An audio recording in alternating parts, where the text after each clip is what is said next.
I'm gonna take two on this. I already did a first take driving down the road, and there's a lot of road noise. I had a hard time focusing on what I wanted to say because of construction, and but I guess this will be episode 2 of the countdown to a kidnapping. And I should have looked up the days.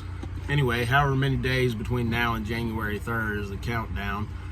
And but I don't know what's going to happen, but the kidnapping probably is not going to happen on that day, because I'm not going to be in town on that day.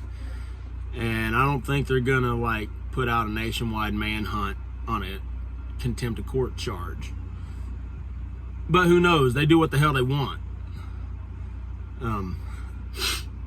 So basically the reason I'm doing this is because you know, I'm kind of in between decisions, and I wouldn't mind some input on what people think I should do. Now, people that I've talked to, people that I trust their opinion, people that I give a damn, that are my friends, have almost unanimously said you do what you got to do and you pay the tab. And one friend, God bless him, he even said you got to think about your freedom in the future. What about my freedom of the past? I spent the past 15 months piling up money as fast as I can, living in a walk-in closet, trying to live on nothing to a certain extent. You know, my only regular bills are cell phone bill and car insurance on a car that I drive for about 1 week out of every 5 or 6. But, and, you know, so I'm piling up money. And, what was it for? I thought it was for my future. The total that they want is every dime that I've been able to put away for the past year, and then some. I got a guy, I don't know if he's walking over to my truck or not. No. Okay. Anyway,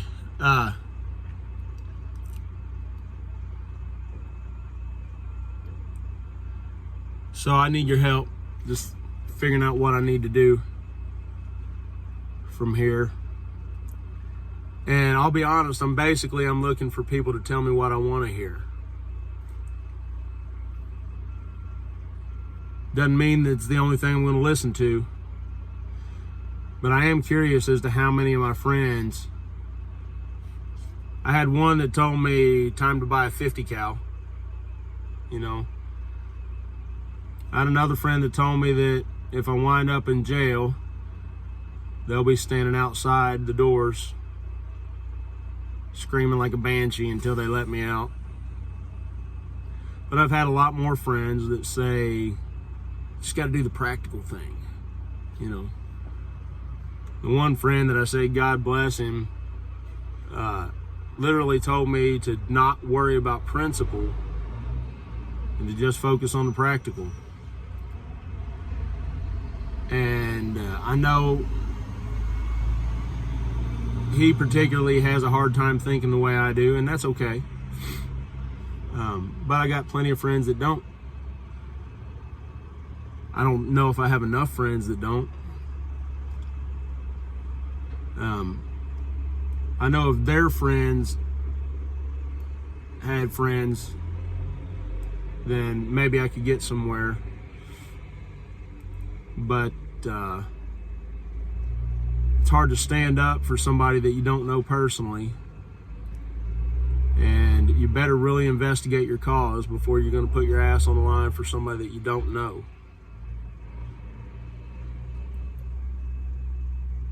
Practicality versus principle. That's the whole thing, top to bottom.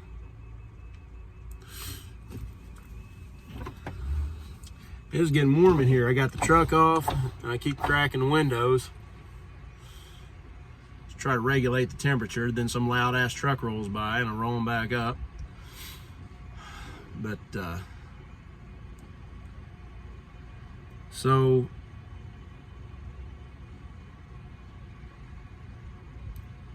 I'm just curious as to how this is all going to play out, because your guess is as good as mine right now, and I'll be real honest with you. So much depends on my mood at the moment that Goliath stands up. In that moment, I might be more in a Mr. Rogers mood that I get into a lot, where I just want to talk it out. If it's mentionable, it's manageable. If we can't talk about it, then we can't fix it. Well, that's the whole problem. Because I've been trying to talk about what the problem is, what the issues are to overcome with the court, and the court tells me that I have no meaningful response. That was in the final decree. Because I challenged the whole idea of state institutional marriage. Pointed out that it was instituted based on racist policies to get blacks from marrying, keep blacks and whites from marrying. I asked why government has any right to put its nose in my business, and you could say that when I got legally married, I invited them in. And that's true. But that's like a child signing a contract when they don't understand the business that they're signing up for. How do you hold them to that? You know, I wasn't raised by anarchists. I was raised by patriotic people, not over the top, like exuberantly patriotic, but they were people who loved America, and they were conservative people, and I could have done a whole lot worse. I had a better childhood than most of the people that I know. Wasn't spoiled by any means. That's Spooner down there eating his food, pushing his bowl around. You can hear him.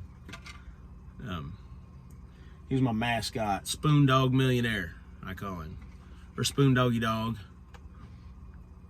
I sing to him, Spoon Doggy Dog. Yeah, you kind of go goofy when you're sitting talking to yourself a lot. So when I have, hopefully all this gets cleared up, I get my house built, and I would like to have a certain number of friends of mine that are good friends, have been for a while, people that are famous in my book, like nobody, like the world doesn't know who they are. Doesn't matter, you know, whether or not I feel respect for you has nothing to do with whether or not anybody else does. Doesn't matter if the whole world knows you or if nobody knows you. I find it a lot easier to respect people that I personally know, because there are a lot of people that I respect their words and their image that they put out there, but I don't know them personally. So I'm fans of what they have to say, but I'm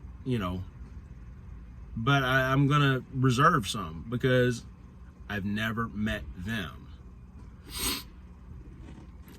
So the people that'll be on my podcast are people that are famous at least in my book, and maybe in my world.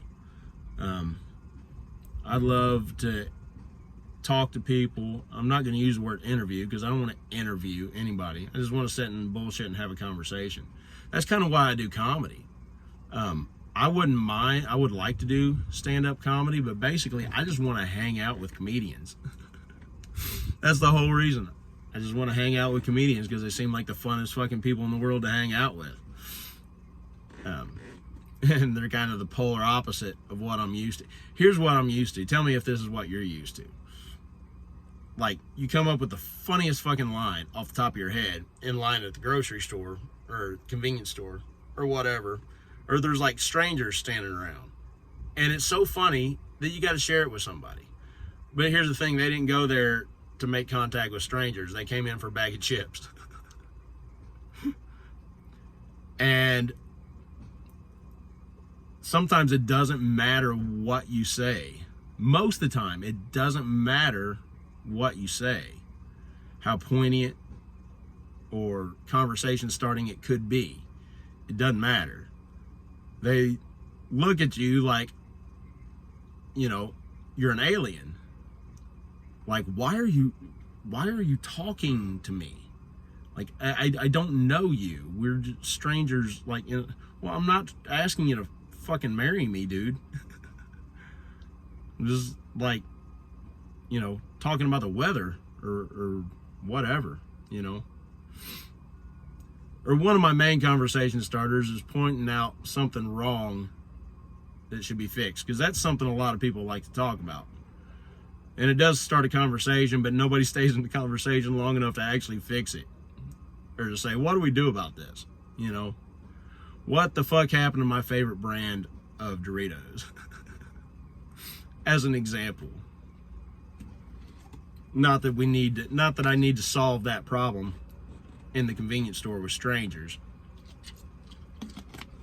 But there are problems, like the toilet being built 8 inches off the left wall, and then the toilet paper holder being connected to that same wall.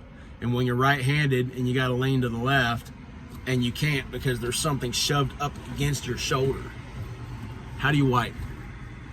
Anyway, that's another video that I pointed out. I don't know why I run into that at truck stops all the time. And yes, I have officially, I went full Karen and called the TA helpline number, and I told them, and they sounded very concerned, because that's what you want to do, is you want to sound concerned. We will have somebody check into that, sir. Cathartic. Here's a little dope. Just take that, put it in your mouth. Okay. Toilet's still too close to the wall, but I feel better about it now. Oh, wow. All right. Well, getting a little off track, but you know what? I don't think about the countdown till kidnapping all the time. I don't think about it enough. I made an appointment with an attorney, paid them $50 for the appointment, and then forgot to make the phone call at the appointment time. I can't make my brain. Okay, let me explain something.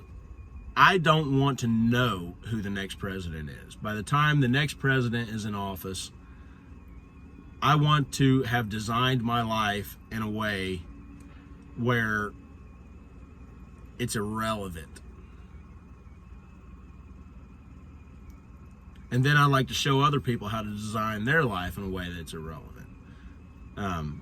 But the only way it's truly going to be irrelevant is if you have people standing behind you willing to defend your liberty. Because if you don't have that, I don't care how many AR-15s you have. I don't care if you got a fucking bazooka in the closet. You have 2 trigger fingers. And if you use them both together, they're less effective than if you're using one. You know, I had a good buddy that committed suicide, had a house full of guns. And if you had asked him why he had it, it was to protect himself from tyranny. And then before tyrants came knocking on the door, we knew they were on their way. And I told him, I'll stand up for you.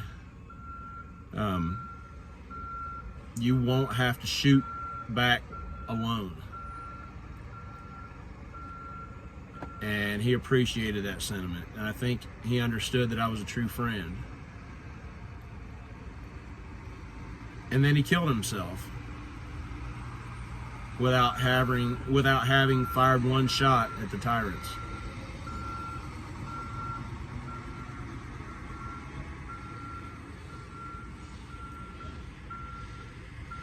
And he spent a lot of time trying to figure out how to work the system to fix his issues. Spinner just jumped up on my leg here.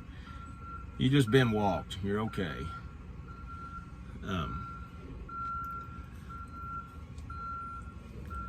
Yeah. Ross was a good friend. I had a lot of good friends that didn't fully agree with me. He was trying to find the legal route into the cannabis industry in Kentucky, had made a lot of money illegally, but more importantly, he had kept money illegally. So money that he made legitimately, and he just decided not to tell government about it. Well, they came down on that too, and he was facing a lot worse stuff than I'm facing right now.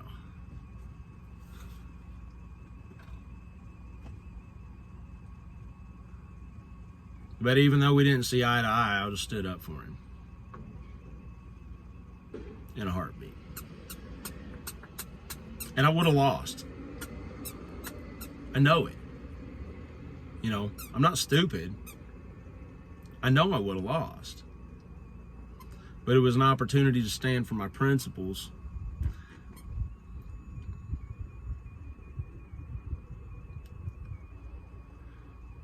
And I choose to believe that the universe is perpetually conspiring in my favor. It was perpetually conspiring in his favor too, but I couldn't make him see it. I try to ask myself, in the worst of situations, how is this exactly what I need right now? Because if you approach it with the idea that the universe is perpetually conspiring in your favor, I'm not sure why my screen just went dark. But if you approach it from that angle, then the next follow-up question when bad things happen is, why is this what I needed?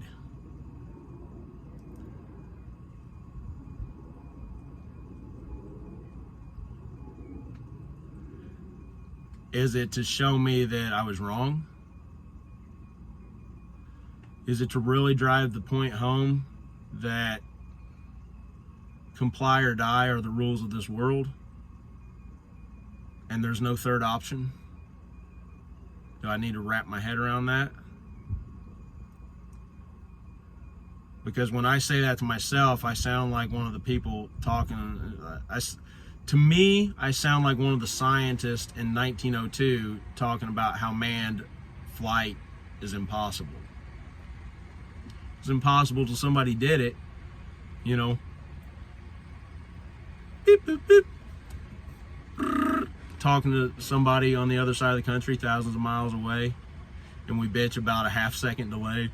Fuck this delay, man. Can't have a conversation. Yeah, you can. It's a hell of a lot faster than Pony Express, ain't it? Technology is making the world a better place. But at the same time, as it makes us more efficient, it makes us more productive. It makes one man able to produce more with less. But if you give a man a machine that allows him to produce twice as much more than he did before, and as a result, government says, we weren't taking anything from you before, now we're only going to take 25% of your total, and you're still coming out way ahead. And if you don't, I've already told you the consequences. You know, people don't realize that every demand, a jaywalking order, a jaywalking law is backed up by do this or we'll kill you. Because they'll just write you a ticket. What if I don't sign a ticket? Sometimes you can get away with that, but they don't have to let you get away with it. They can arrest you for refusing to sign a ticket. What if you say no? See, I use the term arrest because that's what most people understand. In my mind, I just use the word kidnap. So they're going to kidnap you and tell you that this is the way it is, as if they're a force of nature. What goes up must come down. Every action has an equal and opposite reaction, and there's no escape from death and taxes. It's the way things are, because they think they're God. They think they're a force of nature.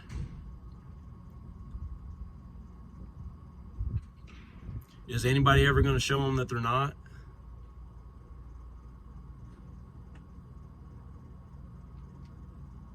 It's possible. All right, well, I've been on 20 minutes now. Countdown to January 3rd, at which point, if I'm not in jail, there will be a warrant for me. I don't know how long between that and the time they cancel my CDL, and how long between that time and the time when my employer finds out and I wind up stranded in Nebraska again or some shit. I say again because I broke down a couple weeks ago. But, so that's no fun. Guess I could just rent an apartment wherever my CDL dies. Get a job at Walmart. All right. Well, people, there's hope. There's always hope, even when it seems like there isn't. Whenever you feel like your back's up against the wall, you can't go forward and you can't go backwards, you got to trust that there's a way out, that there's a way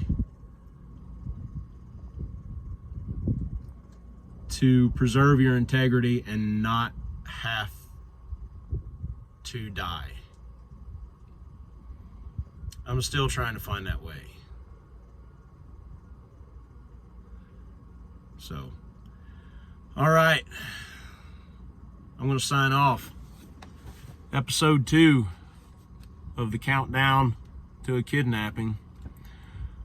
Remember, to all of you out there in radio land, wherever you are, remember, the light at the end of the tunnel may be you. Good night.